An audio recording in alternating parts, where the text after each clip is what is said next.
आपको अफसोसनाक खबर से आगाह करेंगे। श्रीलंका में 6 मुख्तलिफ मकामात पर धमाके हुए हैं।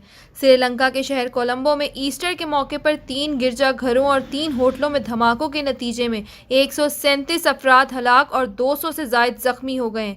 श्रीलंका के दारुल हुकूमत कोलंबो में ईस्टर के मौके पर दहशतगर्दी की बड़ी कार्रवाई सामने आई है, जहां यके बाद दीगरे मुख्तलिफ मकामात पर 3 गिरजाघरों और 3 होटलों को निशाना बनाया गया है। आपको एक बार फिर अफसोसनाक खबर से आगाह करेंगे कि श्रीलंका में 6 मुख्तलिफ मकामात पर धमाके किए गए हैं। धमाके के नतीजे में 137 अफराद हलाक और 200 से जायद जख्मी हो गए।